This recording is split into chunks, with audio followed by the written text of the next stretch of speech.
Bien, siguiendo con la telecapacitación de los jueves científicos, hoy día, fecha 9 de noviembre, perdón, 9 de diciembre del 2021, tenemos como ponente a la doctora Alicia Mafaldo Rengifo. Es médico cirujano egresado de la Universidad Nacional de la Amazonía Peruana y especialista en hematología por la Universidad Nacional Mayor de San Marcos. El tema que va a tratar hoy día la doctora Mafaldo es debut de leucemia. También debemos mencionar el registro de la asistencia de todos los residentes en el link que se va a encontrar en la ventana del chat para considerarlo en su respectiva calificación. Doctora Alicia, buenas tardes, bienvenida y puede continuar usted. Buenas tardes, doctor. Muchas gracias por permitirme compartir sobre el tema de leucemia con todos ustedes. Gracias por la invitación y gracias también al equipo de docencia. Siempre la sospecha, la posibilidad de que pueda haber o existir la posibilidad de que el niño tenga un diagnóstico o un caso de leucemia causa bastante impacto, no tanto en la familia, en el niño, dependiendo si es adolescente o en el adulto, ¿no? Y también en el médico, ¿no? Porque dar la noticia de que el paciente, el niño, adolescente o el adulto tiene una neoplasia va a causar gran impacto tanto en la parte médica como en la familia y en el paciente, ¿no? Sobre todo en el contexto de nosotros que atendemos población pediátrica, causa bastante impacto en la familia, ¿no? Y principalmente, bueno, en la mamá, en los papás, ¿no? Empezamos con esto, es un pequeño casito. Empezamos con un caso clínico, una paciente, una adolescente de 15 años, procedente de Tingo María, sin antecedentes patológicos de importancia, sin ninguna alergia medicamentosa, no había tenido ninguna cirugía y no tenía ningún antecedente, ¿no? Con 7 hermanos consanguíneos. Al inicio, la paciente viene con una presentación clínica de más o menos un tiempo de enfermedad de 1 mes y medio, ¿no? Durante todo ese periodo del mes y medio presenta fiebre, que es intermitente, disminución de peso, cansancio, esto es bastante característico también en los adolescentes y los niños que son muy activos y que de un momento a otro la mamita ve que el niño se cansa mucho, que ya no hace las actividades habituales, ya no está tan travieso como antes, ¿no? Que ya está cansado, que se sienta, que ya no quiere correr, ya no quiere estar saltando. ¿Por qué? Porque se siente muy cansado, o porque un síntoma bien característico también es el dolor óseo, ¿no? El dolor óseo y la cefalea. Entonces esta niña, esta adolescente, presenta esta sintomatología, ¿no? Fiebre intermitente, persistente, que no mejora, van al puesto de salud, le dan medicamentos, asumiendo que es un cuadro infeccioso, pero no mejora, ¿no? Baja de peso, cansancio, cefalea y doloroso. Cuando llega con nosotros al examen físico, lo que encontramos es una marcada palidez, tiene adenopatías, tanto cervicales, bilaterales, tiene adenopatías axilares, inguinales, de aproximadamente 1 centímetro, ¿no? Y siempre son bilaterales, ¿no? Y tiene hepatomegalia, con un hígado que se palpa 4 centímetros debajo del reborde costal derecho, y esplenomegalia, con un vaso que se palpa 4 centímetros debajo del reborde costal izquierdo. Entonces, acá, solamente con el cuadro clínico, con la sintomatología, con la presentación clínica, nosotros podemos ya identificar que hay un cuadro de una proliferación a nivel de una linfoproliferación, del sistema linfoproliferativo, donde tenemos adenopatías, tenemos hepatomegalia, tenemos esplenomegalia, asociada a una sintomatología bastante característica, ¿no? Se hacen los exámenes de laboratorio y en los exámenes de laboratorio encontramos, ¿no?, que tiene anemia severa con hemoglobina en 6.5, viene con leucocitosis con 94.000 leucocitos y con plaquetopenia severa con 38.000 plaquetas, ¿no? El resto de los exámenes que solicitamos, como el LDH, el ácido úrico, el fósforo, el calcio, el potasio, nos van a servir para determinar si hay riesgo de otras complicaciones que vamos a ir viendo más adelante, el riesgo de complicaciones relacionadas al diagnóstico de leucemia, ¿no? Relacionadas que pueden estar, presentarse como urgencias hematológicas, presentarse como complicaciones de la leucocitosis, complicaciones de la plaquetopenia o de la misma anemia severa que tiene, ¿no? Entonces, vamos a hablar un poquito de lo que es la leucemia, un poquito la parte histórica, ¿no? Y la primera vez que se usó el término de leucemia aguda, pues fue en 1857. Ya en esa época se tenía la sospecha, ¿no?, de que había un problema en la sangre que originaba complicaciones, ya sea de sangrado y de infecciones en las personas, ¿no? Hasta esa época se hablaba de complicaciones por pus, porque lo que se encontraba pues era leucocitosis o fiebre asociada al aumento de la cantidad de leucocitos en la sangre periférica, ¿no? Pero no hubo una asociación directa con de que este problema pues sea algo neoplásico y que esté originado en la médula ósea, ¿no? Recién en 1800, previamente a eso, en el mismo siglo, ya se había considerado, se había pensado de que había un problema en el vaso, ¿no? Que era porque estos pacientes que fallecían en poco tiempo o de forma crónica, tenían el agrandamiento del vaso, ¿no? Y lo relacionaban como una enfermedad del vaso como consecuencia de un cuadro infeccioso, ¿no?, que es lo que se pensaba hasta ese momento. Recién en 1857 ya se relaciona esto y se utiliza el término de leucemia aguda porque aguda, ¿por qué? Porque fue más corto el periodo de evolución desde el inicio de síntomas hasta el fallecimiento. Entonces, recién ahí se utiliza el término de leucemia aguda. Posteriormente a eso ya se hace la correlación con enfermedad en la médula ósea, se hace la identificación y bueno, todo lo que ya sabemos hasta ahora. En el caso de la leucemia aguda, en la infancia va a presentar una baja incidencia en general, ¿no? Esto lo vamos a ver con este cuadrito que es del Globocan, que es el Globocan. El Globocan es una página de ingreso libre, donde ustedes pueden entrar con acceso libre por la página de OMS, que te va a dar información acerca de todas las patologías a nivel mundial y de todas las patologías neoplásicas, ¿no? Y ahí pueden ustedes como residentes, les va a servir bastante esto para la parte estadística y para sus presentaciones o lo que tengan que ver o revisar, ¿no? Es bastante interesante porque lo puedes poner por edades, por patologías, por regiones, por países, ¿no?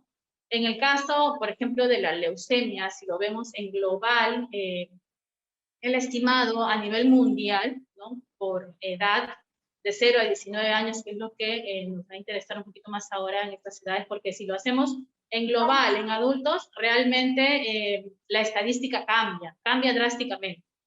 Porque si lo ponemos comparando con los adultos, la primera patología pues es el cáncer de mama, ¿no? Y luego sigue próstata, colon, y los tumores tiroideos, ¿no? Es a nivel mundial,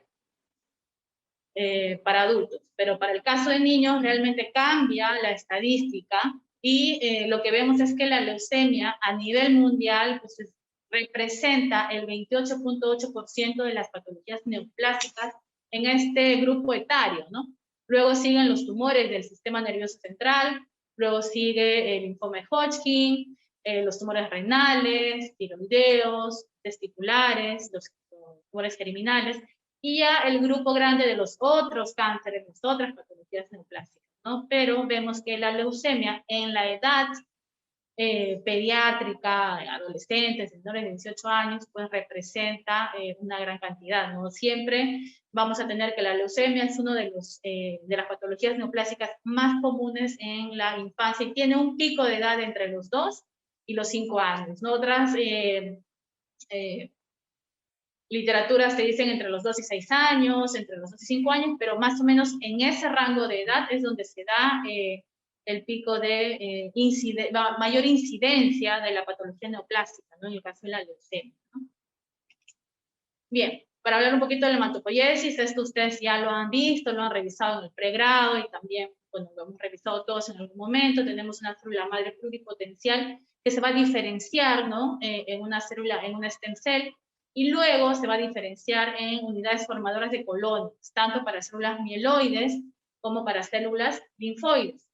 En la médula ósea, que se encuentra en el hueso, se va a hacer la diferenciación y maduración de la célula mieloide, que se va a diferenciar en una célula progenitora granulocito monocítica y una célula progenitora eritroide, ¿no?, que me va a formar finalmente tanto los glóbulos rojos como las plaquetas.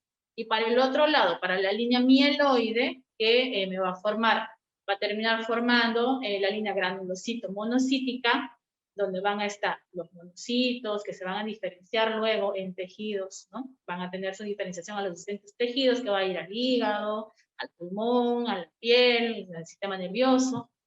Y bueno, los glóbulos blancos, que son los que nosotros vemos en sangre periférica, ¿no?, que son los monocitos, eosinófilos, basófilos, ¿no?, la línea granulocítica, ¿no?, los neutrófilos principalmente, que son nuestro principal sistema de defensa celular, ¿no? Luego están los linfocitos.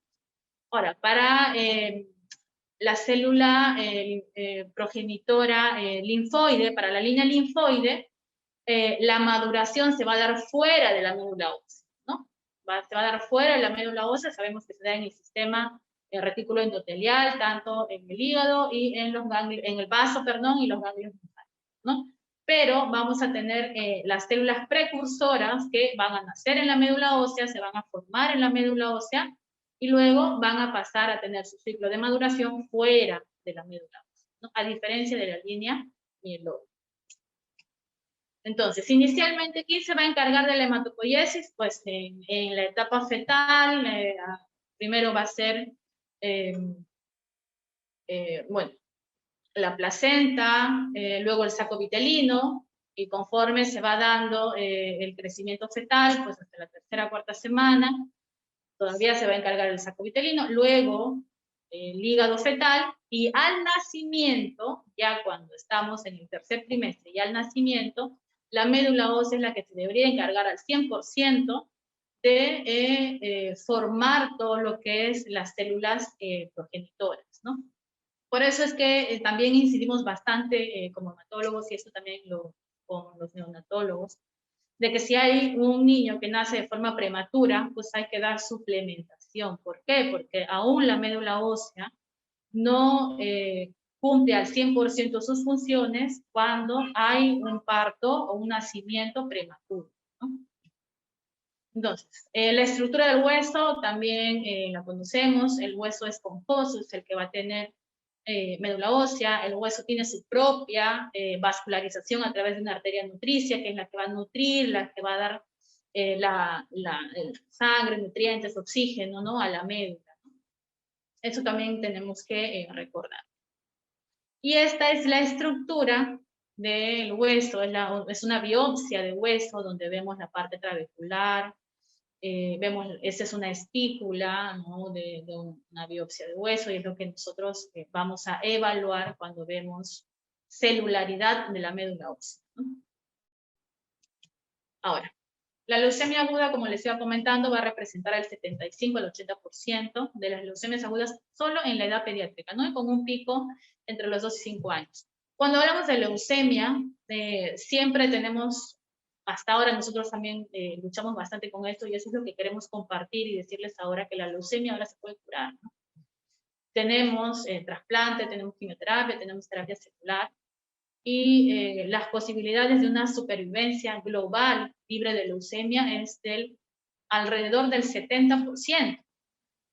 Si bien es cierto, nuestra población latinoamericana, y específicamente nuestra población peruana, es diferente al resto de población, porque siempre, incluso dentro del país, la población que se atiende en la seguridad social y la población que se atiende en MINSA también es diferente, ¿no?, porque son poblaciones económicamente diferentes, que tienen otro tipo de complicación, ¿no? Y eso también puede incidir en la supervivencia global, en la supervivencia por la enfermedad de la leucemia, ¿no?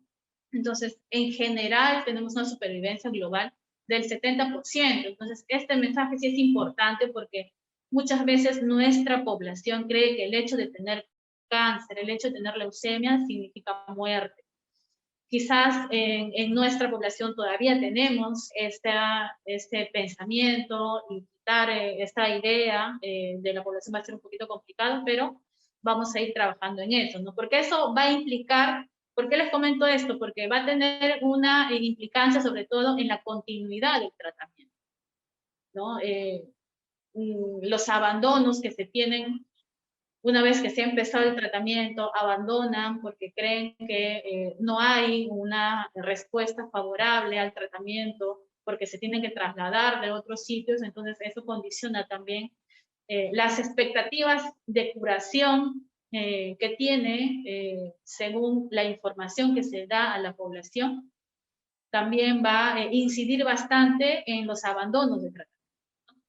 Entonces, en general, en pediatría, en el grupo pediátrico, en la edad pediátrica, la supervivencia global y supervivencia libre de enfermedad con tratamiento es del 70%. En adultos es menos, ¿no? Porque también hay que ver la edad de presentación, otras comorbilidades que tenga y la posibilidad de ir o no ir a trasplante. Entonces, en los adolescentes, las estadísticas son casi similares y generalmente se usan pues los esquemas de tratamiento pediátricos que son más intensos que los adultos. Entonces, para nosotros identificar a nuestro niño, nuestro paciente adecuadamente, pues siempre, y esto es algo que siempre tiene que quedar claro y siempre lo tenemos que hacer, una muy buena historia clínica, una exploración física completa, ¿no? ¿Cuál es el objetivo? Es disminuir el tiempo desde el inicio de los síntomas hasta el diagnóstico. Para toda neoplasia, para todo cáncer, es importante el tiempo entre el inicio de los síntomas y el inicio del tratamiento. Mientras más se prolonga la identificación de un diagnóstico específico para dar inicio a un tratamiento, la enfermedad definitivamente va evolucionando en el tiempo. Y específicamente para el caso de cáncer y para el caso de leucemia, mientras más nos demoramos en llegar a un diagnóstico y del diagnóstico más nos demoramos en llegar a un tratamiento, pues definitivamente la leucemia se va a diseminar por todas partes. ¿Cuáles son los sitios a los que nosotros siempre incidimos bastante? Buscar si es que hay o no hay infiltración extramedular, porque la leucemia definitivamente, si decimos que hay leucemia es porque hay afectación de la médula ósea. Pero la leucemia puede quedarse solo en la médula ósea. Y mientras más tiempo pasa entre el inicio de síntomas, el diagnóstico y el inicio del tratamiento, pues va a salir de la médula ósea y va a ir al cerebro, va a ir al sistema nervioso central, va a ser una infiltración extramedular, ya sea, va a haber gran visceromegalia, gran hepatomegalia, esplenomegalia, va a ser infiltración ósea fuera de la médula, a la cortical del hueso. Y también si en los varones, pues un sitio en el cual hay un bastante riesgo de infiltración extramedulares a nivel testicular, ¿no? Ahora, últimamente por el tema de pandemia, hemos tenido niños que han venido con bastante enfermedad extramedular, justamente por el tiempo que se ha demorado en el traslado, por las restricciones por pandemia, entonces tenemos bastantes niños que tienen ya enfermedad extramedular, ¿no? Ocular, en hueso, calota, y en extremidades también, ¿no? Entonces, ¿cuáles van a ser las características clínicas? Principalmente el dolor óseo, ¿no? El dolor óseo, que va a ser una característica bastante común en los niños, ¿no? Los niños van a tener los dolores óseos de crecimiento, que lo va a diferenciar del dolor óseo neoplásico, del dolor óseo oncológico, en que durante las noches ese dolor, pues, el dolor oncológico aumenta con la movilización, ¿no? Aumenta con la actividad física, ¿no? En cambio, el dolor de crecimiento, pues, va a persistir, ¿no? El dolor óseo oncológico va a mejorar con el reposo, a diferencia del otro dolor óseo de crecimiento. y se va a acompañar también de otros signos clínicos, ¿no? Cansancio, puede haber adenopatías, va a haber presencia de fiebre, un dolor de crecimiento no tiene por qué dar fiebre, ¿no? El niño va a estar bastante activo, pero le van a doler los huesitos luego, ¿no? Y eso pues en las noches hemos visto chicos que vienen a la emergencia porque les duele el huesito, pero se hacen las evaluaciones y solamente es doloroso de crecimiento. No se acompaña de otra signología ni otra sintomatología clínica. A diferencia del dolor óseo oncológico, que se va a acompañar muchas veces de fiebre, se va a acompañar de cefalea, va a haber agrandamiento progresivo de adenopatías, agrandamiento progresivo del hígado, del vaso, ¿no? Dependiendo del tipo de leucemia, porque cuando hablamos de leucemia aguda, hablamos de los dos grandes grupos, ¿no? La leucemia aguda linfoide y la leucemia aguda mieloide, ¿no? Van a tener signos clínicos y sintomatología muy parecida, ¿no? El dolor óseo, la hepatosplenomegalia, la cefalea, pero dependiendo del tipo también va a tener ciertas orientaciones y ciertas características, ¿no? Por ejemplo, el ensanchamiento mediastinal, que yo puedo ver en una leucemia linfática aguda de tipo T principalmente, que me va a hacer infiltración extramedular mayor. Y a nivel de la piel, cuando veo que hay lesiones en piel o encías, hipertrofia gingival, me oriento a que esta podría ser una leucemia de tipo mieloide, ¿no? Viendo solo la parte clínica. Cuando voy a hacer ya la caracterización específica, viendo una lámina periférica, porque puedo ver la forma de los blastos, viendo el mielograma y específicamente con el diagnóstico inmunológico con la citometría. Otros signos clínicos van a ser los signos de fallo medular, ¿no? Los signos de fallo medular pues van a ser cuando ya tenemos anemia severa, neutropenia y trombocitopenia. Esos son signos de fallo medular, ¿no? Porque la médula ósea está produciendo, pero está produciendo células neoplásicas. No está produciendo, empieza a producir más células neoplásicas y va desplazando el espacio que tienen las otras células normales para que puedan tener una producción adecuada. Esta alteración, que no sabemos hasta ahora por qué ocurre la leucemia, realmente no hay una causa específica, hay factores de riesgo como el riesgo de radiación, contacto con benceno, otras patologías que puedan, congénitas, que sí se puedan relacionar, como por ejemplo los niños con síndrome de Down tienen una mayor predisposición a tener o presentar cuadros de leucemia por alteraciones citogenéticas con las que ya nacen estos niños, ¿no? Alteraciones de el RAS, que me van a condicionar a que pueda haber predisposición a tener neoplasias hematológicas, no sea mieloide, linfoides o linfoma, ¿no? Y otras patologías que se puedan relacionar, ¿no? Mayormente los cuadros de insuficiencia medular pueden relacionarse también con cuadros de leucemia. Entonces, una presentación clínica que nosotros vamos a identificar son los síntomas o signos de fallo medular, ¿no? Con sintomatología, con una anemia sintomática, el cansancio, la palidez, la neutropenia, que puede haber lesiones en la boca, puede haber úlceras en la boca como consecuencia también de la neutropenia, de las infecciones. La fiebre también puede ser consecuencia de la neutropenia, que me va a predisponer a infecciones. Y los signos de trombocitopenia con el sangrado, la equimosis, muchas veces hay sangrado nasal, sangrado al momento en que se empiezan a cepillar los dientes, ¿no? Que se puede confundir con una gingivitis, eso también lo hemos visto. Pero ya el sangrado mayor, ¿no? Las equimosis, las petequias que puedan ir presentando son signos de fallo medular. Va a haber esta presentación como también, como hemos visto inicialmente en el cuadro, en el caso clínico, una leucocitosis con otros signos, porque hay leucocitosis muchas veces con neutropenia y trombocitopenia, ¿no? Los otros hallazgos clínicos, las linfadenopatías axilares, cervicales, axilares, inguinales, ¿no? Por eso es que hay que hacer una valoración clínica adecuada, que hasta me puede orientar al tipo de leucemia, ¿no? Generalmente las leucemias linfoides se acompañan muchas veces con linfadenopatías, hepatosplenomegalia, ¿no? Y con infiltración a nivel del sistema nervioso central, ¿no? Puede haber cefalea, o muchas veces vienen con un cuadro convulsivo, vienen por el cuadro convulsivo, y ya en la emergencia se identifican las otras alteraciones a nivel del hemograma, ¿no?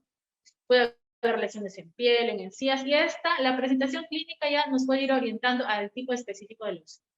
Pero para nosotros, pues, lo más importante es identificar si hay o no hay leucemia aguda, ¿no? Porque al momento que llega la emergencia o al momento que nosotros vamos a hacer el primer acercamiento con el niño o con el paciente, sea niño, sea adulto, en el primer nivel de atención, pues vamos a identificar los signos clínicos, ¿no? De repente no vamos a tener a la mano un hemograma, pero sí vamos a poder identificar signos clínicos como son las equimosis, petequias, hepatoesplenomegalia, adenopatías, y ya la parte clínica, ¿no? ¿Cuánto tiempo presenta esta sintomatología? Generalmente para leucemia es un cuadro corto, 1 semana, 2 semanas, máximo pues un mes. Si tiene fiebre que no mejora a pesar del tratamiento previo que le hayan dado, fiebre sin ninguna causa aparente, ¿no? Sangrados que puede presentar sangrado gingival, epístaxis, las equimosis y las petequias, ¿no? Y una de las neoplasias hematológicas que, si bien es cierto, tiene mejor pronóstico porque tiene una diana específica, tiene un tratamiento específico vía oral, con quimioterapia vía oral, que es la leucemia promielocítica, también es la que tiene más complicaciones al inicio, ¿no? La leucemia promielocítica es el tipo de leucemia mieloide, que tiene un mejor pronóstico, pero que al inicio, al debut, tiene muchas más complicaciones, sobre todo complicaciones hemorrágicas, ¿no? Y eso es lo que le tenemos más miedo, ¿no? Da un cuadro de coagulación intravascular diseminada donde si empezó a sangrar, el sangrado no para. Si empieza a sangrar y donde el sitio en el que más sangra es en el sistema nervioso central, una vez que empieza a sangrar, es como que ya es algo que no podemos parar ni con transfusiones, ni con inicio de quimioterapia, entonces es a lo que le tenemos más miedo. Donde tenemos que actuar mucho más rápido es cuando hay la sospecha inicial de una leucemia promielocítica. Ese es a lo que el hematólogo le tiene más miedo, en realidad. No sospecha de leucemia promielocítica, hay que iniciar rápidamente el tratamiento con quimioterapia, ¿no? Vía oral. Los hallazgos clínicos van a ser también en función a lo que está afectando más, porque muchas veces también hemos tenido niños que vienen solamente con anemia y el resto de la fórmula leucocitaria está dentro de lo normal, ¿no? La neutropenia vamos a ir valorando en función al número y la funcionalidad que tiene, ¿no? Por ejemplo, sabemos que la neutropenia se va a valorar tanto si es una neutropenia leve, moderada o severa, ¿no? Y si es una neutropenia severa, pues tenemos que tener mucho más cuidado y dar tratamiento si es que hay fiebre, ¿no? Pero también en cuestión a la funcionabilidad que tienen estos neutrófilos, porque podemos tener leucocitosis, 100.000 leucocitos, 150.000 leucocitos, 80.000 leucocitos, y donde la proporción de neutrófilos pues está en un rango normal. Pero ¿qué ocurre? Estos neutrófilos no tienen el 100% de funcionalidad, porque son neutrófilos también patológicos, ¿no? No son neutrófilos que funcionan al 100%. ¿Por qué? Porque la mayor proporción en la fórmula leucocitaria son los blastos, ¿no? Los pseudópodos que tienen la capacidad de respuesta que tiene este neutrófilo ante una infección está muy disminuida, ¿no? Y esto pues me va a condicionar infecciones, principalmente infecciones fúngicas. Por eso es que primero siempre hay que revisar la boquita, ¿no? La boca, porque puede haber candidiasis y ahí se disemina una candidiasis sistémica. Y también en nuestra población hay bastante incidencia de aspergilosis pulmonar, ¿no? Entonces siempre hay la sospecha de un paciente que empieza a hacer fiebre y que tiene una neoplasia, que puede haber un cuadro de aspergilosis pulmonar invasiva, una EPI pulmonar.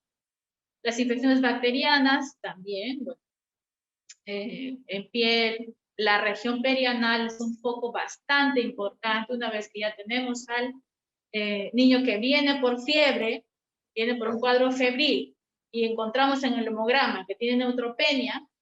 con sospecha de leucemia, hay que revisar la boca, hay que revisar la zona perianal, ¿no? Que son focos importantes que muchas veces por la premura de la evaluación no los tomamos en cuenta.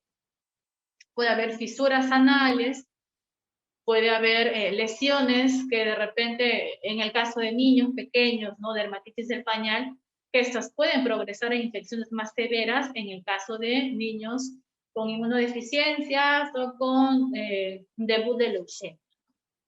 Ahora, en cuanto a las manifestaciones de sangrado, también una de la trombocitopenia, puede haber desórdenes de coagulación. Los desórdenes de coagulación por déficit de factores o presencia de inhibidores contra los factores de la coagulación también pueden estar presentes en casos de leucemia aguda, y esto como consecuencia de la misma neoplasia, no porque el niño haya nacido con eso, sino porque hay, como consecuencia de la leucemia, se pueden dar otro tipo de alteraciones, también ¿no? Como defectos de la coagulación. Ahora, ¿cómo se van a manifestar estas alteraciones tanto a nivel del número y la funcionalidad también de las plaquetas, con las presencias de equimosis, de fácil aparición, las hemorragias que muchas veces tienen petequias en paladar, tienen un enantema en el paladar, también las hemorragias retiniales, epístaxis, y si ya ha tenido su primera menarquia, pues puede haber también aumento en el volumen, aumento en la cantidad y el tiempo del sangrado. Y una característica importante también es que cuando le toman las muestras hay un mayor tiempo de sangrado. También muchas veces tenemos que presionar cuando hacen la venopunción, la toma de muestra, pues hacer presión de más o menos 2-3 minutos para evitar que se forme un coágulo, un hematoma. Que sí hemos visto casos en los que por no haber hecho una buena compresión, se forma el hematoma y este hematoma puede disecar a través del músculo, ¿no? Y causar otros problemas. Entonces, dentro de los hallazgos clínicos, pues también puede haber tumoraciones, infiltración cutánea, en cuero cabelludo, en tórax, en cualquier parte de la piel, en realidad, ¿no? Y a nivel de otros órganos también puede haber, como en este caso, ¿no? Los riñones están infiltrados, hay una infiltración a nivel de la corteza renal, como también puede infiltrar otros órganos, ¿no? En el caso de leucemia y masa mediastinal también no hay un ensanchamiento del mediastino como consecuencia pues de la leucemia, ¿no? Y dentro, bueno, de las características clínicas que hemos ido conversando, a la cabeza la fiebre, ¿no? La fiebre, luego el sangrado y el dolor óseo, las adenopatías, ¿no? Pero principalmente es la fiebre, porque muchas veces el niño empieza a tener fiebre sin causa aparente, va donde su médico particular o va al puesto de salud, tiene un primer contacto con el médico y habitualmente pues de repente no solemos hacer un hemograma completo, ¿no? Realmente vemos la hemoglobina, le tomamos la temperatura, revisamos la boca, muchas veces damos y otras veces no damos tratamiento antibiótico. Pero dependiendo de lo que se encuentre en ese momento, se va a orientar a una sospecha clínica. Vemos un niño que viene, o una persona que viene con fiebre, y por ahí tiene equimosis, le encontramos alguna adenopatía. En el caso de los niños, pues puede ser viral, y de repente por ahí vamos orientando. Pero sí debemos crear la alerta, ¿no? ¿Por qué? Porque mientras más rápido identificamos, más rápido hacemos el diagnóstico, más rápido vamos a llegar a un tratamiento adecuado, ¿no? Porque una vez que se hace el diagnóstico, definitivamente hay que empezar el tratamiento. Cuando ya tengamos el hemograma, pues si ustedes ven la mayoría de veces no hay o no se encuentra una gran leucocitosis. Algunas veces los leucocitos están normales, otras veces hay pancitopenia, los leucocitos están muy bajos. La hemoglobina, igual muchas veces tenemos niños que hemos diagnosticado con la hemoglobina dentro de lo normal, pero tienen neutropenia y tienen blastos en médula ósea. De repente es una leucemia que se ha detectado más a tiempo, ¿no? Y bueno, la plaquetopenia, que En la mayoría de veces está presente, va a depender del tipo de leucemia. Las leucemias linfoides por lo general siempre van a tener plaquetopenia. En el caso de las leucemias mieloides muchas veces no hay una marcada plaquetopenia, ¿no?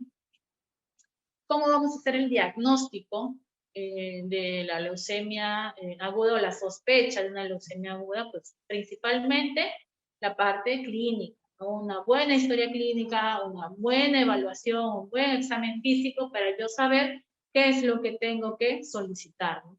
Principalmente, y lo más fácil, y a lo que de repente sí vamos a tener acceso, un hemograma completo. El hemograma completo que me va a dar información valiosa acerca de la cantidad de leucocitos, las plaquetas, la hemoglobina, y principalmente algo que nosotros como hematólogos y como médicos también debemos acostumbrarnos a solicitar si es que sospecha de una patología hematológica, en este caso una neoplasia hematológica, es ver un extendido de sangre periférica. ¿Por qué? Porque ahí el médico, ya sea el patólogo, el hematólogo que lo va a ver, va a poder identificar específicamente si hay o no hay células neoplásicas en sangre periférica, ¿no? Con el hemograma y un extendido de sangre periférica, una lámina periférica, vamos a poder hacer un diagnóstico rápido de una leucemia aguda, ¿no? Adicionalmente, siempre hay que solicitar un perfil de coagulación en la medida que nuestro centro lo permita. Incluir dentro del perfil de coagulación el fibrinógeno. Principalmente lo que nos interesa es el tiempo de protrombina, de tromboplastina, protrombina y el fibrinógeno, ¿no? Coagulación y sangría, de todas maneras, si es que hay plaquetopenia, pues va a haber una provocación en esos tipos, ¿no? Y algo que cuando nosotros tenemos un debut o sospecha de un debut de leucemia, pues cuando ya lo referimos a un centro de mayor complejidad, principalmente puedes verificar el riesgo de lisis tumoral, que es una de las urgencias oncohematológicas que también debemos tener bastante cuidado una vez que nosotros tenemos la sospecha o la identificación de una persona, un paciente, un niño adulto, ya sea adulto o sea pediátrico, de tener el cuidado de solicitar un perfil de lisis tumoral, ¿no? Para ver cómo está la función renal, electrolitos, potasio, calcio, fósforo, ¿no? En la medida que nuestro centro lo permite, ¿no? Hay que valorar también la función hepática porque puede haber infiltración a nivel hepático por la leucemia, considerando que también puede dar visceromegalias hepatosplenomegalia, ¿no? ¿Cuál va a ser el siguiente paso para hacer un diagnóstico ya más preciso y un diagnóstico precoz de la leucemia, para saber si hay o no hay leucemia? Principalmente, como les digo, un hemograma y una lámina periférica. Con una lámina periférica podemos hacer un diagnóstico precoz. Y el aspirado de médula ósea sería el siguiente paso. En adultos lo hacemos al pie de la cama del paciente cuando llega la emergencia. El hematólogo va y hace el aspirado de médula ósea en la emergencia, que muchas veces hemos hecho. Sí, ¿no? En adultos, porque el procedimiento es sencillo, se hace con anestesia local y se procede a hacer la punción, se aspira la médula y se extiende en la lámina y en media hora puedes tener un diagnóstico, ¿no? En el caso de los adultos. En el caso de los niños, pues hay que proceder a la sedación, porque un niño, pues definitivamente no va a colaborar para hacer un procedimiento pues, de forma ambulatoria o en la cama que está ahí al costado en la emergencia, ¿no? O en su cama de hospitalización, ¿no? Definitivamente eso, de todas maneras, tiene que tener una sedación y un acompañamiento. Entonces, en nuestra institución, y es una de las pocas instituciones en las que realmente se hace de forma correcta el procedimiento, es con sedación, en sala de operaciones, con todas las medidas de bioseguridad, en el caso de pacientes pediátricos, ¿no? Que sí tiene que ser con sedación adecuada. Entonces, se hace el aspirado de médula ósea. Muchas veces la médula ósea está tan infiltrada que no podemos obtener muestra. Los que tengan oportunidad de rotar en hematología realmente van a poder ver el procedimiento del aspirado de la médula ósea, y cuando no se puede obtener muestra, pues tenemos que hacer la biopsia de hueso. Que la biopsia de hueso es igual con una aguja, que se hace como trocar y se estaca un cilindro de hueso de más o menos 2 o 3 centímetros. De las muestras que se puedan obtener, ya sea de sangre periférica o de médula ósea, si tenemos un paciente que viene con leucocitosis, no tenemos necesidad de ir a la médula ósea, no hacemos ya todos los estudios de sangre periférica.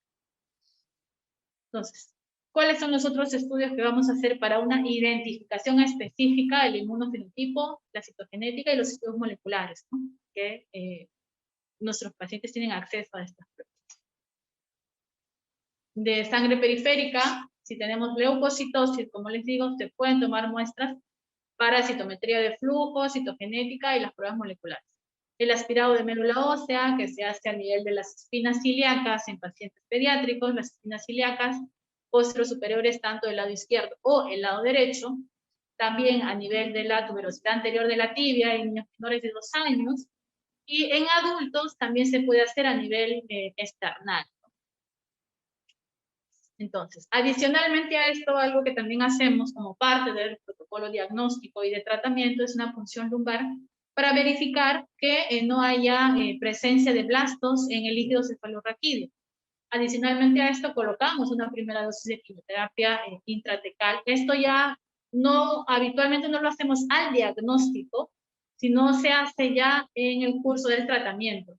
Ahora hay protocolos que han instalado que dentro de sus procedimientos, que al debut se tendría que hacer una punción lumbar, ¿no?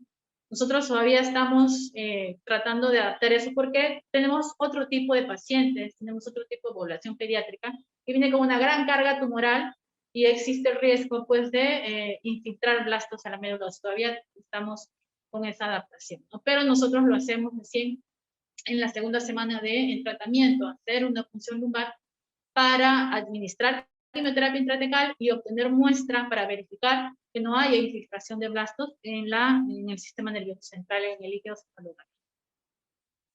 Dentro de las pruebas del inmunofenotipo, que es la citometría de flujo, es un diagnóstico inmunohematológico que me va a identificar los marcadores, las proteínas que van a estar en la superficie celular, y según el tipo de marcador, el tipo de proteína que vamos a identificar en la pared celular, vamos a identificar el tipo de leucemia y el subtipo incluso de leucemia. No es un diagnóstico mucho más específico, es un diagnóstico con marcadores inmunológicos, ¿no?, para la identificación específica de la leucemia.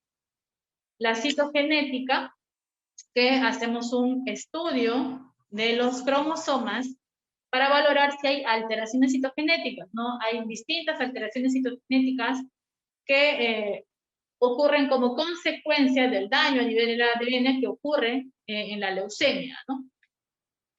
Hay casos en los que no se identifica ninguna alteración citogenética, la citogenética es normal, ya sea hombre o mujer, por sus 46XY o 46XX, y otras veces donde se identifican alteraciones citogenéticas, ¿no?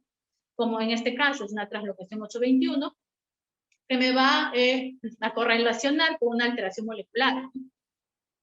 Hay otro tipo de alteraciones, como el cromosoma Filadelfia, también, que es una alteración del cromosoma 9 con cromosoma 22, y otro tipo de alteración. Entonces, esa translocación 821, que me va a dar, pues, también una precisión de alteración molecular, ¿no? Estas alteraciones moleculares que en algunos casos, como en el caso de la leucemia promielocítica, que va a tener el gen PML-RAR-A, que tiene un tratamiento específico. Entonces, ¿para qué me va a servir?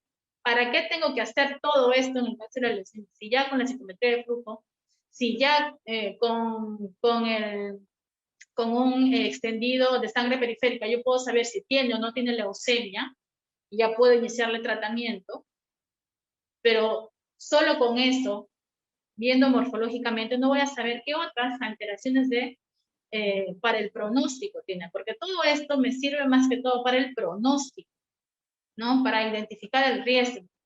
Tanto el inmunofenotipo, que es un diagnóstico inmunohematológico mucho más específico, la citogenética, que también me va a dar un diagnóstico específico de las otras características que pueda tener la leucemia, y los estudios moleculares, me van a servir sobre todo para el pronóstico, para saber si esta leucemia tiene o no tiene otras alteraciones que me puedan perdón, empeorar o dar mayor riesgo de recaídas durante el tratamiento o no respuesta a la quimioterapia. Estas otras alteraciones, bueno, ya nosotros como hematólogos nos sirve para poder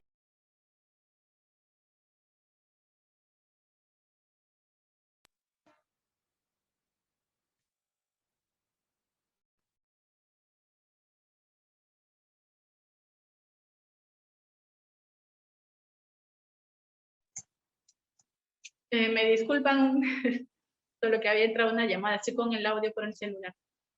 Bueno, estas alteraciones citogenéticas que nos van a servir justamente para identificar cuál es el riesgo de cada paciente, ¿no? Para saber, por ejemplo, si tiene un cromosoma Filadelfia, agrego un tratamiento bioral que es el inhibidor de tirosinquinasa, ¿no? Para esto, principalmente me sirve la identificación genética y la identificación molecular. Ahora, el diagnóstico diferencial inicial, pues, va a ser con otras patologías benignas. Siempre que haya alguna citopenia, anemia, principalmente neutropenia o trombocitopenia, siempre va a haber el riesgo de que sea como consecuencia de una patología oncohematológica, ¿no? Sobre todo si es niño, sobre todo si es un paciente pediátrico, siempre va a haber ese riesgo. Y muchas veces hemos recibido pacientes en la emergencia, hemos recibido pacientes en la consulta que han venido referidos de otros centros por la sospecha de que puede haber una leucemia.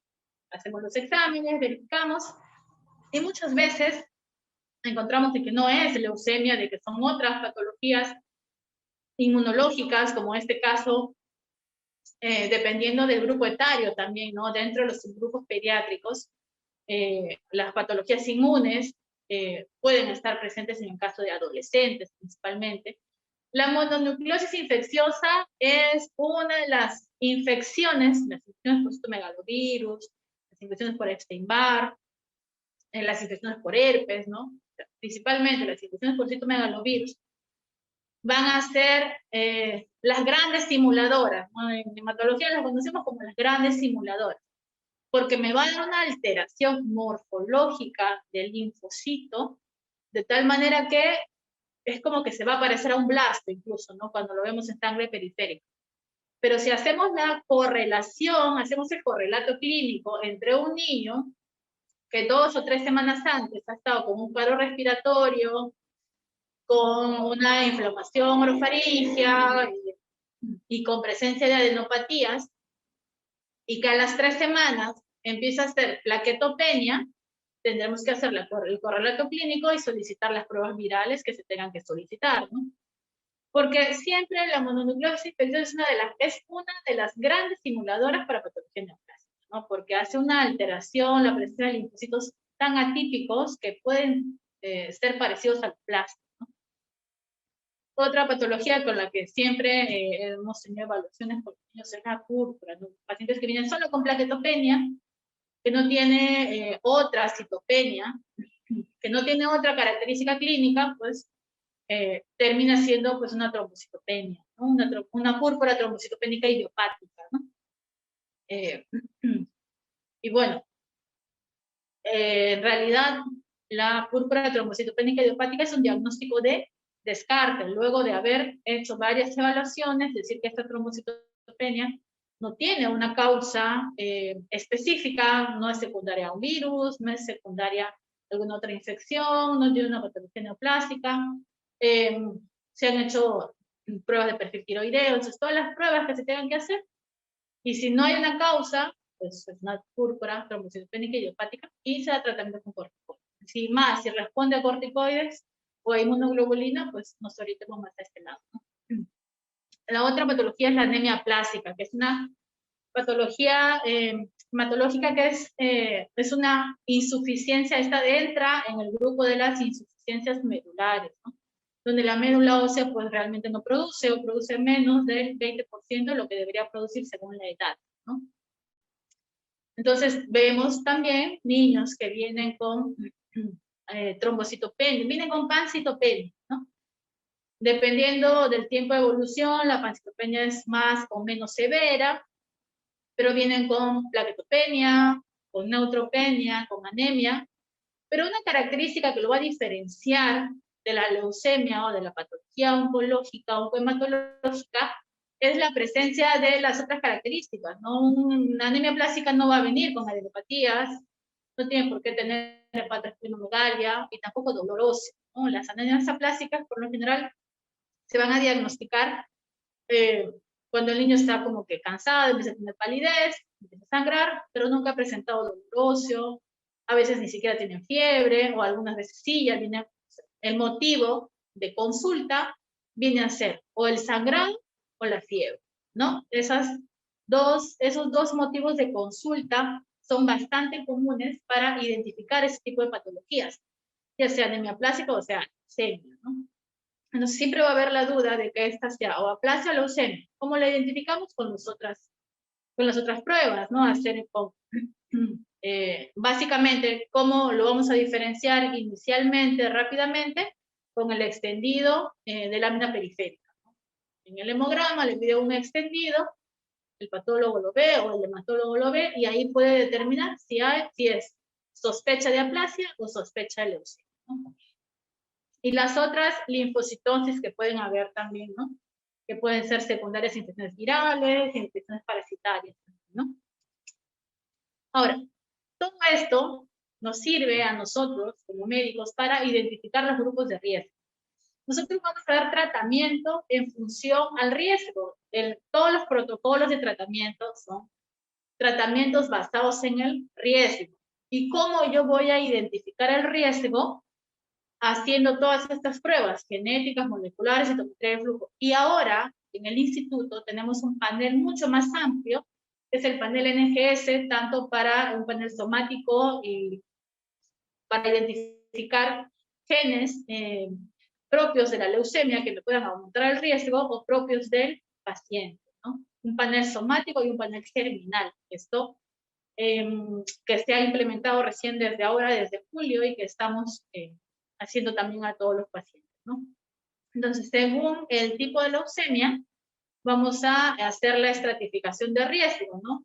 Y este riesgo en función a las pruebas genéticas, moleculares, a la presentación clínica y a la respuesta inicial que tiene el paciente a la quimioterapia. Hay distintos grupos, distintas categorías, pero en general son estas las que utilizan la mayoría de protocolos de tratamiento, ¿no? El riesgo bajo, el riesgo estándar, del alto, muy alto riesgo,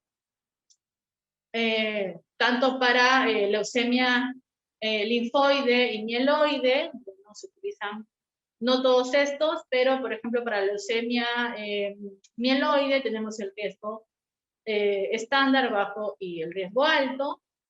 Para leucemia linfoide nosotros aún usamos la otra estratificación de riesgo, que es el estándar alto y muy alto, ¿no?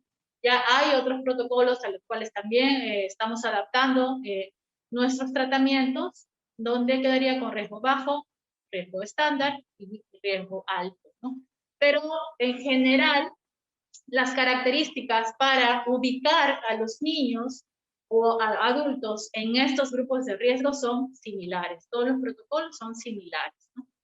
Ahora, el grupo de infantes menores de 1 año tiene otro tipo de estratificación, tiene otro tipo de alteraciones genéticas, ¿no? Y bueno, tiene también otro tipo de tratamiento, porque ya diagnosticar el niño o el bebé más pequeñito que hemos tenido con diagnóstico de leucemia tiene 1 mes. A la actualidad tiene 7 meses ya, ha recibido tratamiento, está recibiendo tratamiento, pero es una leucemia ya de tipo más congénito. Mientras más pequeños son, mientras la leucemia se diagnostique en una edad mucho más temprana, entonces hay mucho más posibilidades de que esta leucemia sea de tipo congénita, ¿no? Mientras a más temprana edad se identifica. Entonces, el tratamiento es en función al riesgo.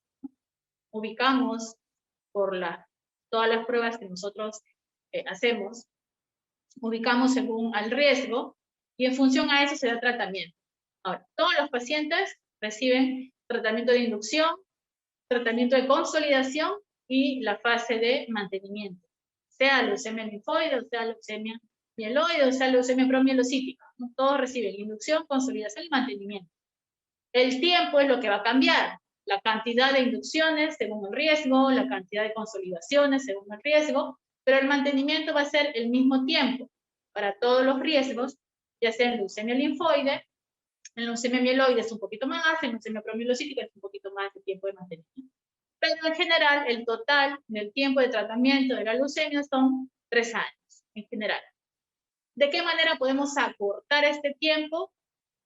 Ahí es donde entra, pues, el trasplante, ¿no? El tratamiento adaptado al riesgo. Y para disminuir este tiempo de tratamiento, entra el trasplante. Básicamente es eso. Ahora, ¿quiénes van a ser tributarios? No todos los pacientes, no todos los niños ni adultos diagnosticados con leucemia aguda son tributarios de trasplante de progenitores hematopoyéticos, ¿no? Ya sea de un hermano 100% compatible o de un donante no emparentado cuando se hace búsqueda internacional o búsqueda a nivel nacional o búsqueda en bancos de donantes o de un trasplante haplo idéntico que donde los donantes pueden ser los papás, ¿no? Mamá o papá, ¿no? Para nosotros es bastante importante catalogar y estratificar adecuadamente el riesgo. Por eso es que hacemos todas estas pruebas, ¿no? Para poder llegar a un trasplante, para darle la posibilidad de un mayor porcentaje de curación, de un mayor tiempo de sobrevida a un niño o un adulto que viene o que tiene leucemia, ¿no? Las posibilidades de curar con quimioterapia según el riesgo se van a dar según el riesgo, ¿no? Si es un riesgo muy alto, pues definitivamente tiene menos posibilidades de curarse con quimioterapia, pero aumenta la posibilidad de curación con trasplante. El trasplante tampoco me da un 100% de curación, pero aumenta las posibilidades de curar y de disminuir el tiempo de tratamiento, porque una vez que se da el trasplante, después de eso ya no tengo por qué recibir quimioterapia, salvo que haya una recaída post-trasplante que también puede ocurrir, ¿no? Entonces, todas estas pruebas en función para catalogar a los niños, ubicarlos en el riesgo que les corresponda y definir si va o no va a trasplante. Entonces, una vez que nosotros hemos identificado o hemos tenido la sospecha de un niño con o un adulto con leucemia,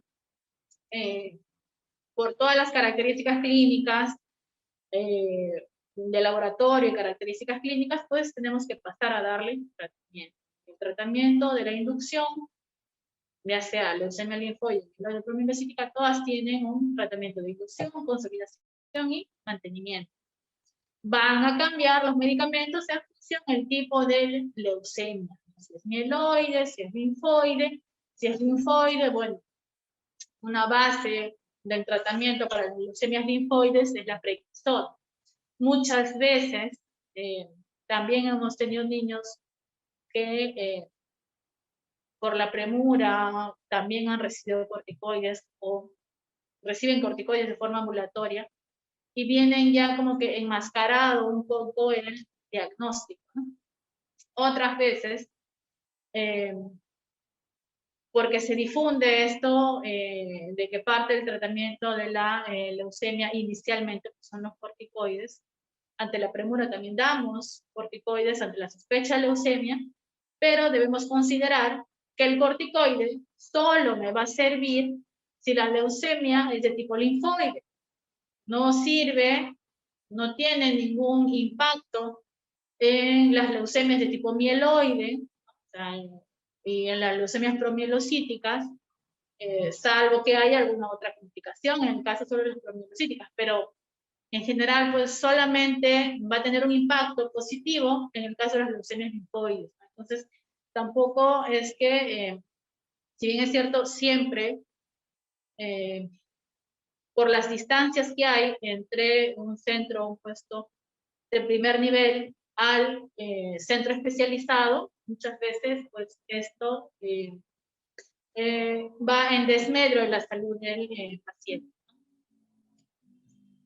Entonces, acá lo importante, cuando tenemos un debut de leucemia, cuando tenemos un diagnóstico inicial de leucemia, es identificar las complicaciones con las que viene el paciente. Sea adulto, sea niño, es bastante importante identificar esas complicaciones.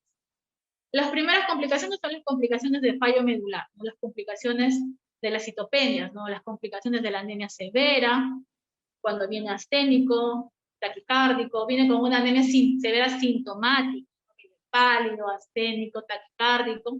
Definitivamente lo primero que tenemos que hacer es controlar los síntomas, ¿no? Soporte transfusional. Si viene con un cuadro de sangrado, viene con epistaxis, o viene con trombocitopenia severa, con petequias, con equimosis, pues hay que dar soporte transfusional con plaquetas, ¿no? ¿Cuál es la dosis que vamos a administrar de hemoderivados? Para sangre y para plaquetas son 10 a 15 cc por kilo. En niños hay que controlar bastante el tema de los volúmenes, porque podemos pues, pasar al otro lado pues, de la congestión pulmonar con las transfusiones, ¿no? En eso también hay que tener bastante cuidado, ¿no? Entonces 10 a 15 cc por kilo, tanto de sangre y de plaquetas, ¿no? En algunos centros va a haber aféresis de plaquetas, en otros centros no. Idealmente hay que transfundir aféresis de plaquetas. Ahora, no recomendamos en hematología, y creo que se complica un poquito con los neonatos, pero en general no recomendamos la transfusión familiar. ¿Qué significa? Que yo como mamá o como papá voy a donar para mi hijo, ¿no? Eso está contraindicado, está totalmente proscrito para el objetivo del tratamiento hematológico. ¿Por qué? De igual forma, de repente esto ocurre, y se ha visto que ocurre bastante en provincia, donde por falta de donantes viene el tío, viene el primo o el hermano a donar, voy a donar plaquetas, y esas plaquetas se las dan a mi familiar, ¿no? Es una transfusión directa. Eso no se debe hacer. ¿Por qué? Porque voy a crear anticuerpos. Y esto me va a complicar el tema de trasplante. Cuando ese chico, ese niño, ese adulto quiera ir a trasplante, va a haber anticuerpos. Entonces ya no va a ser candidato a trasplante. Entonces hay que tener bastante cuidado con eso, ¿no? Evitar las transfusiones directas de familiares. Mi familiar puede ir a donar, yo puedo donar, pero como donante de reposición, no para transfusión directa, sino como donante de reposición. Ese es un mensaje que ustedes siempre deben tener, y es algo que siempre deben tener claro, porque si estoy ante un diagnóstico probable de una leucemia, donde el niño puede ser tributario de trasplante, si voy a hacer una donación familiar, si las plaquetas que yo voy a donar o la sangre que yo voy a donar le van a dar al niño, o sea, yo como familiar le voy a dar, el niño va a crear anticuerpos. Y si por alguna razón el niño no tiene hermanitos, yo como mamá puedo ser donante, pero como yo ya le he dado sangre o le he dado plaquetas, le han puesto mi sangre, le han puesto mis plaquetas, va a generarse aloreactividad, van a generarse posiblemente anticuerpos, y cuando se haga el cruce, el estudio de compatibilidad entre el niño y mamá o papá, pues va a haber presencia de anticuerpos. Va a haber presencia de anticuerpos contra la mamá o el papá que ha hecho la donación directa. Por eso es que nosotros siempre damos este mensaje de que eviten las transfusiones familiares. El familiar, el mamá, puede donar como reposición, pero no como transfusión, como donación directa, ¿ya? Ese es un mensaje que debe quedar claro. Ahora, ¿cuáles son las otras, bueno, las urgencias que yo también voy a tener que identificar? Las más importantes, que sí van a dar riesgo de muerte, principalmente la obstrucción de la vía aérea, cuando viene un niño con ensanchamiento mediastinal, con un síndrome de vena cava superior, con gran cantidad de adenopatías, sí hay riesgo de fallecer por hipoxia, por hipoxemia, por obstrucción, ¿no? Entonces son estas las que debo identificar y dar solución rápidamente, ¿no? El derrame pericárdico, taponamiento cardíaco, porque también puede haber infiltración a nivel de pleura, a nivel de pericardio. La compresión medular cuando hay infiltración a nivel de la columna y cuando hay fractura patológica, ¿no? Hemos tenido pocos casos en los que han venido con compresión medular, ¿no? Que se ha resuelto por suerte rápidamente acá en el instituto, ¿no? Y la hipertensión intracraneal en aquellos niños que ya vienen con un sangrado cerebral o con una masa intracerebral por infiltración por la patología neoplástica, ¿no? Dentro de las urgencias infecciosas, la neutropenia febril. Niño, paciente que identifica con neutropenia y fiebre, hay que dar manejo para neutropenia febril con antibióticos de amplio espectro, ¿no? Identificando los factores de riesgo que pueda tener, de dónde viene, si está hospitalizado o no, si antes de llegar con nosotros ha estado previamente hospitalizado en otra institución o si ha venido directo de casa. Ya vamos viendo el manejo de neutropenia febril, pero tiene que iniciarse antibióticos en la primera hora, incluso, ¿no? Ya hay protocolos establecidos para el manejo de sepsis, el manejo de neutropenia febril, y previo al inicio de antibióticos, solicitar los hemocultivos. Eso sí, se tiene que hacer, definitivamente. Y las urgencias metabólicas son la hiperleucocitosis y el síndrome de lisis tumoral. La hiperleucocitosis me va a dar riesgo de leucostasis. La leucostasis me puede afectar. ¿Qué es lo que va a ocurrir? Disminución, aumento de la viscosidad a nivel de la sangre, ¿no? Porque va a haber una mayor cantidad de leucocitos y va a haber mayor viscosidad, pero va a haber mayor viscosidad, va a haber disminución del flujo sanguíneo a través de los vasos, y principalmente los que van a sufrir van a ser los vasos pequeños, ¿no? Entonces puede haber leucostasis cerebral, empieza a disminuir la vigilia, el paciente está con sueño, empieza a tener somnolencia, como cefalea como consecuencia de por la hiperleucocitosis, puede haber leucostasis, porque recuerden que los vasos pequeños son los que más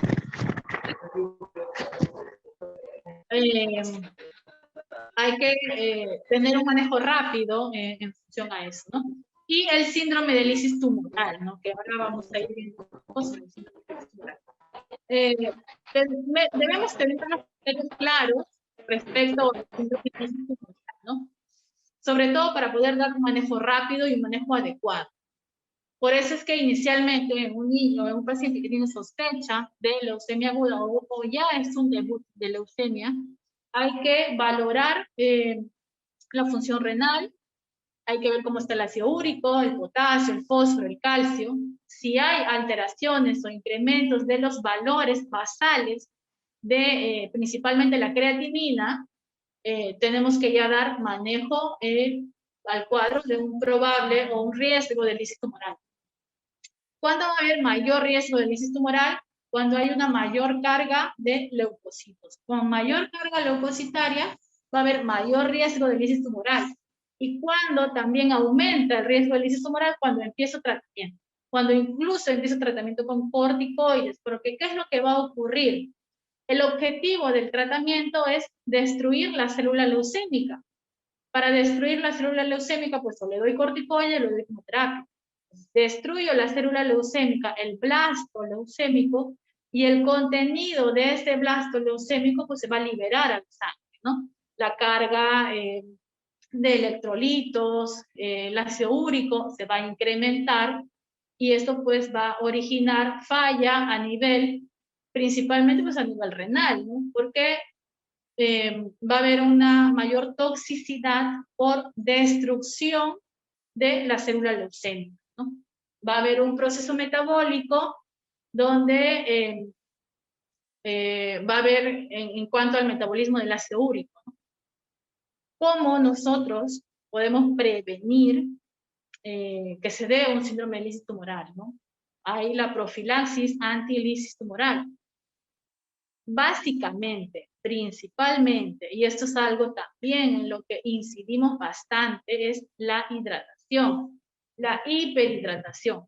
Al margen de los requerimientos basales que pueda tener el niño o la persona, o sea, al margen de los requerimientos basales, tenemos que hiperhidratar, porque básicamente con eso vamos a proteger al riñón y vamos a proteger al paciente de un cuadro de la instalación de un cuadro de lisis tumoral y no vamos, pues, el objetivo es no llegar, pues, a una diálisis, ¿no? Que muchas veces terminan en diálisis los pacientes, ¿no?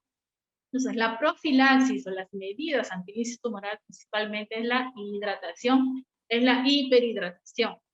Sea niño o sea adulto, vigilando la diuresis, monitorizando volúmenes, utilizando todos los recursos que tengamos para evitar llegar a un síndrome de lisis tumoral.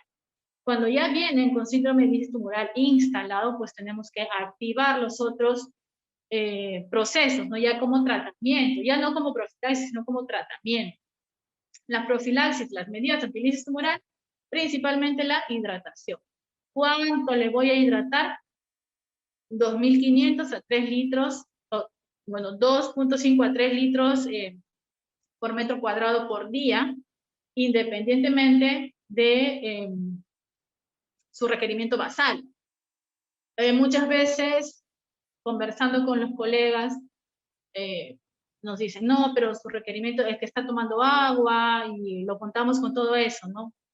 Preferimos nosotros, sobre todo si son niños, porque el niño pues habitualmente no es tan, no le gusta tomar agua, ¿no? El niño no te va a decir, me toma, ya cuando es más adolescente tal vez se pueda controlar. Incluso ahí, por el tema de las náuseas, por el tema de la hiporexia, por el tema de la astenia, y el cuadro de depresión en el que caen algunos adolescentes cuando se hospitalizan o cuando tienen este tipo de diagnósticos, va a limitar bastante la ingesta oral. Por eso es que preferimos darle toda esta carga de hidratación por vía endovenosa, ¿no? Ahora, la alcalinización, ningún protocolo lo recomienda. En algunos casos se sigue usando ya más porque se ha dado de generación en generación, y eso también es algo que ya nosotros vamos eliminando de nuestros protocolos. No se recomienda la alcalinización. Lo que sí recomendamos aún es el uso de lamentablemente no tenemos acceso a rasburicasa. No pero sí el allopurinol. Ahora, hay que monitorizar la diuresis, si requiere sondaje vesical, pues se tendrá que hacer el sondaje vesical. Nosotros preferimos no utilizar procedimientos invasivos con los niños por el riesgo de contaminación, ¿no? Bacteriana, sobreinfección o traslocación bacteriana también que puedan tener por la neutropenia que tienen ya con la que vienen los pacientes, ¿no? Entonces, si ya tenemos el ácido úrico por encima de valores normales, ¿qué tenemos que hacer? Hiperhidratar y en el mundo ideal usar rasticasa. Nosotros hiperhidratamos, damos allopurinol y hacemos las otras medidas antilisis, ¿no? Principalmente llamamos a nefrología. Trabajamos, acá ya es un manejo multidisciplinario, ¿no? El manejo de un niño que viene con un debut de leucemia es un manejo multidisciplinario. Está el hematólogo, está el pediatra, está el nefrólogo, está el cardiólogo, porque hay que ver cómo está el corazón, hacer un ecocardiograma, el odontólogo también que hace la evaluación de la boca, si hay algún foco odontológico potencial, se tiene que solucionar, porque va a ser siempre un foco constante, un punto constante de infección. El neumólogo, porque si el paciente, el cirujano de tórax, si viene con una gran masa tumoral, pues hay que tomar la biopsia, ver qué es esa masa, si es propia la leucemia o no.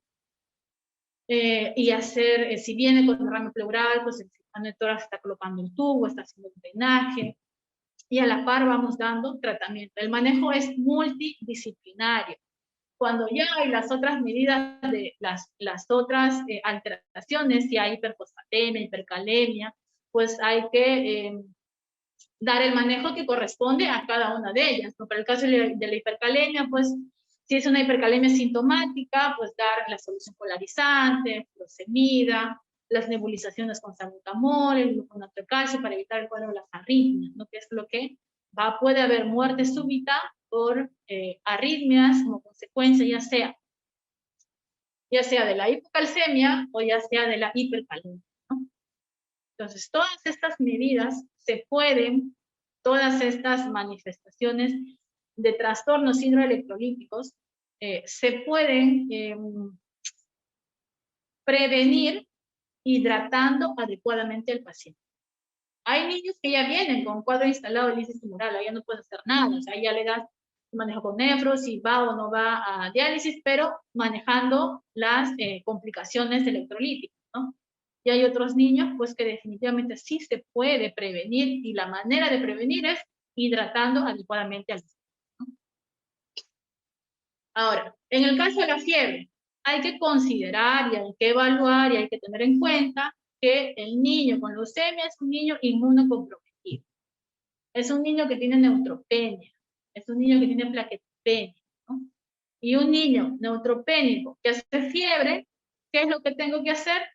Primero, tomar los hemocultivos y luego iniciar antibióticos para manejo de neutropenia febrile. Básicamente eso es lo que tenemos que hacer. Las evaluaciones por infectología, para valorar y hacer una evaluación de todas los focos potenciales, ¿no? ¿Cuáles van a ser los focos potenciales? La boca, el ano, el pulmón. Esos son los focos potenciales. Otro foco potencial, pues, es el aparato digestivo, el tracto gastrointestinal, que por la neutropenia puede haber traslocación bacteriana y esto, pues, me puede generar también fiebre y hacer los cuadros que son comunes en esos niños con las colitis neutropénicas, ¿no? Y eso es lo que hay que dar, tratamiento antibiótico empírico de amplio espectro, ¿no? Eso ya está protocolizado. Como les decía anteriormente, hay protocolos para manejo de sepsis en paciente neutropénico, manejo de neutropenia, ¿no? Básicamente, hacer cultivos, cultivar al paciente, verificar los focos potenciales e iniciar tratamiento antibiótico de amplio espectro de forma empírica, endovenosa. Ahora, les había presentado anteriormente un caso clínico de una niña de 15 años que venía de Huánuco, con cefalea, con astenia, con adenopatías y con hepatitis esplenomegálica. Se hizo el estudio de la citometría de flujo con esta niña y se identificó, este es el reporte, así es como nos reportan la citometría de flujo, con la presencia de blastos del 94% de blastos, ¿no? Estas son las características moleculares que tienen estos blastos. Nosotros hacemos un análisis de las características moleculares y en función a eso se identifica el tipo específico de leucemia. O sea, nosotros cuando vemos una lámina periférica, miramos el nombre, es una leucemia aguda. Para saber el apellido y para saber el apodo de esta leucemia, tenemos que hacer el inmunofenotipo. Tenemos la citometría de flujo, la conclusión de la citometría de flujo es esta, un fenotipo compatible, con leucemia linfoblástica, ya me he identificado que este blasto es un blasto linfoide, y qué tipo de blasto linfoide, porque puede ser B o puede ser T. Entonces, un blasto linfoide B, y en qué estadio de maduración, ¿no? De acuerdo a los marcadores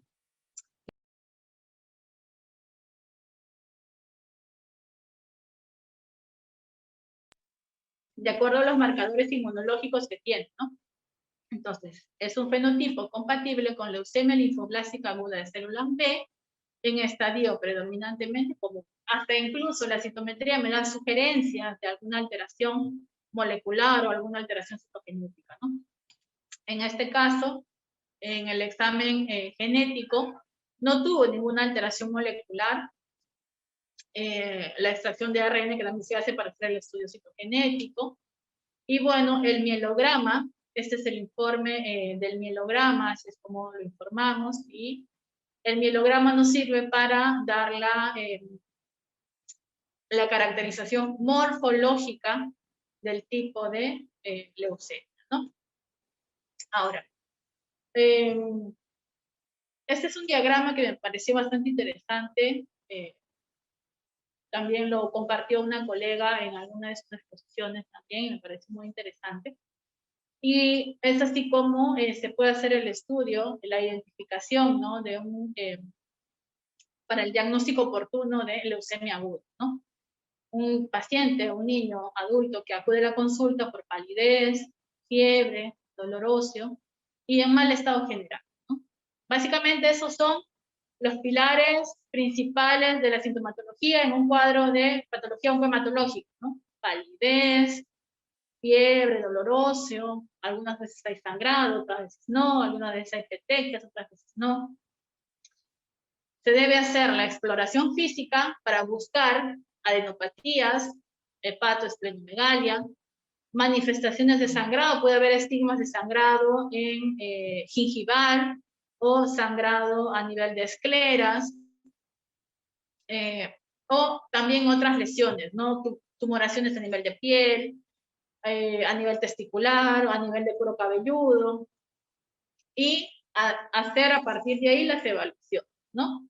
Realizar el hemograma, los exámenes de laboratorio.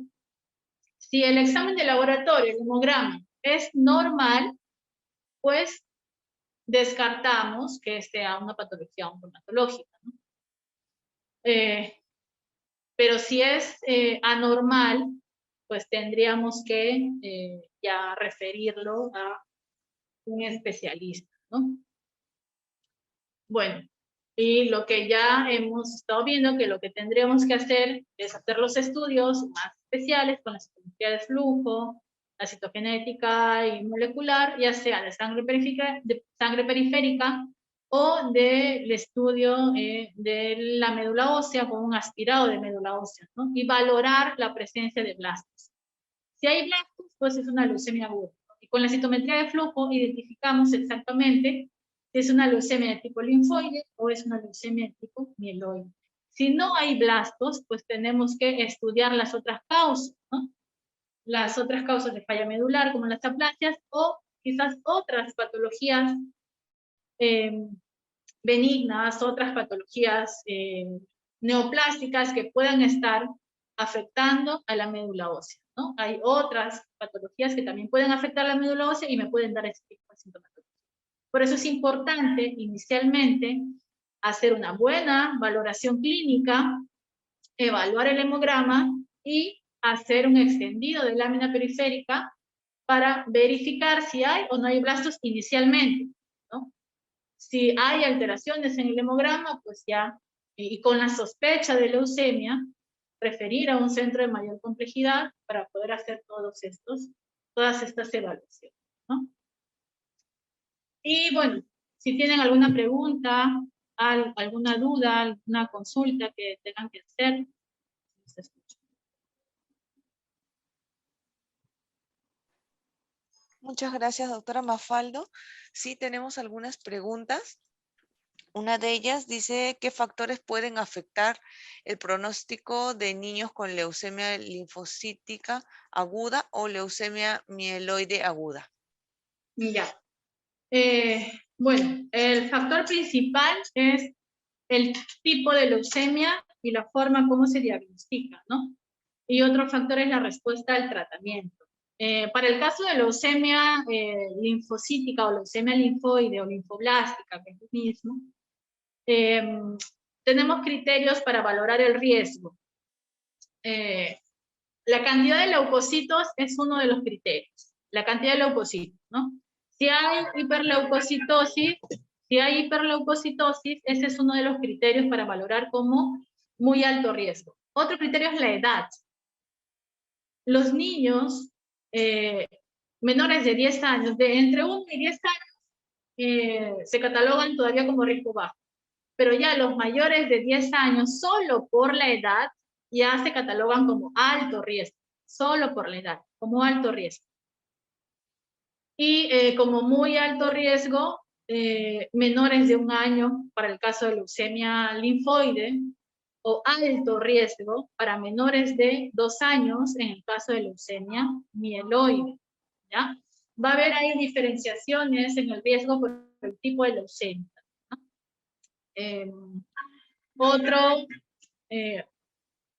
Otra característica que me va a identificar el riesgo y me va a dar pronóstico son las alteraciones moleculares y las alteraciones genéticas.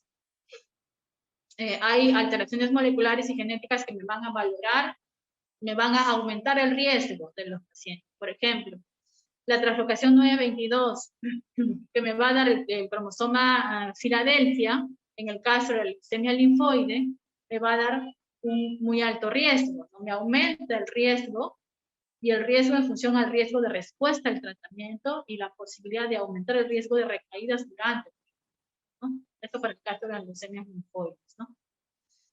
Para el caso de las mieloides, la presencia de un gen, de una alteración molecular del gen MLL, para el caso de los infantes también, ¿no? Que también me va a dar a aumentar el riesgo, ¿no? Entonces, generalmente son o las alteraciones a nivel del hemograma, o las alteraciones genéticas y moleculares que va a presentar el paciente al diagnóstico o en la evolución. Y la respuesta al tratamiento también. Nosotros hacemos en el caso de las leucemias linfoides una primera evaluación al día 8, si alguien responde o no responde a los corticoides, tenemos un punto de corte ahí, al día 8 de inicio de los corticoides, y al día 15 hacemos la evaluación de la médula ósea y el sistema nervioso central.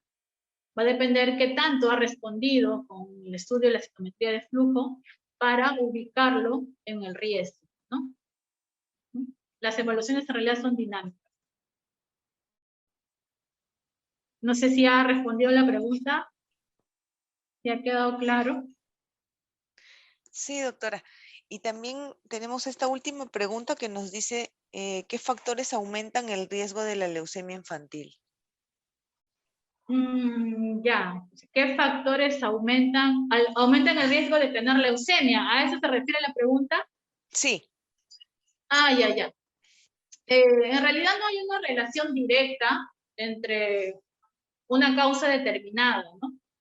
Lo que sí está descrito en la literatura es de que tener una patología previa, por ejemplo, en el caso de los niños con síndrome de Down, ellos tienen mayor riesgo, mayor probabilidad de que en el transcurso de su vida tengan en algún momento alguna patología oncológica o alguna patología oncohematológica, principalmente leucemia tipo mieloide y en segunda instancia leucemia tipo linfoide. Incluso ellos al nacimiento tienen un cuadro de un trastorno mieloproliferativo transitorio, ¿no? A muchas veces estos niños con síndrome de Down nacen con gran leucocitosis, pero es como un cuadro reactivo que tiene la médula ósea, ¿no? Por una alteración genética que tienen a nivel del gen KRAS, que va a predisponer a que esta célula de la médula ósea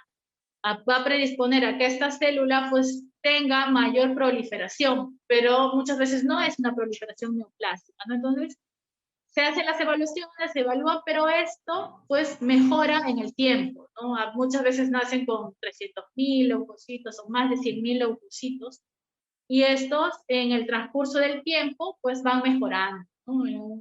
Se hace evaluaciones al mes, cada 3 meses, 6 meses, y hace una evolución espontánea, en realidad resolución espontánea del cuadro. Pero otras veces pues no hay resolución del cuadro y se tiene que dar tratamiento. En el caso más plausible, que es el síndrome de Down. Otras patologías genéticas que se han identificado también, el síndrome de Bloom. Más que todo son cuadros congénitos, ¿no? Que me pueden predisponer a tener patologías oncológicas. El hecho de haber recibido quimioterapia por otra patología no hematológica, y esto lo vemos, por ejemplo, en los adultos, en el caso de que haya tenido un cáncer de mama y que ha recibido quimioterapia por ese cáncer de mama, en 5 o 10 años tiene riesgo de hacer leucemia mieloide, ¿no? En los niños no es tan común. Hay otros casos de niños trasplantados, por ejemplo, trasplantados hepáticos, trasplantados renales, con inmunosupresión, con medicamentos inmunosupresores, que en el tiempo también pueden hacer otras neoplasias, ¿no? Más que todo linfomas. Para el caso estricto de la leucemia infantil, o sea, la leucemia de menores de 1 año, más que todo ya son las causas congénitas, ¿no? Alteraciones que ocurren a nivel prenatal, intraútero, la predisposición genética que puede tener la familia también, ¿no? Eso ya, en el caso de las leucemias congénitas, pues al nacimiento se identifican, ¿no? Los otros factores, como las radiaciones, el contacto con benceno, que puedan causar de repente alguna alteración a nivel del ADN, es probable, pero no hay una relación directa con eso.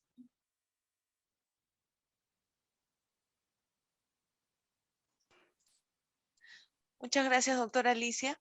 Bueno, acá tenemos la última pregunta. Dice, ¿cómo lo diferencia en una sepsis neonatal con la hiperleucocitosis en un paciente con síndrome de Down porque también cursó con trombocitopenias?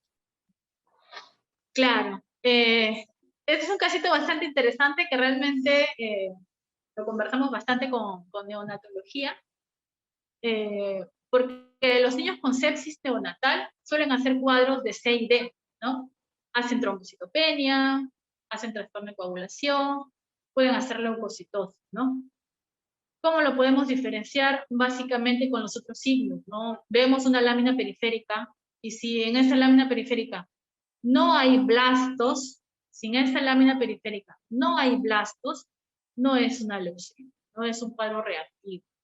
Aparte, si bien es cierto, por el cuadro infeccioso puede haber otras alteraciones, alteraciones de DHL, también que se puede elevar por el cuadro del CID, ¿no?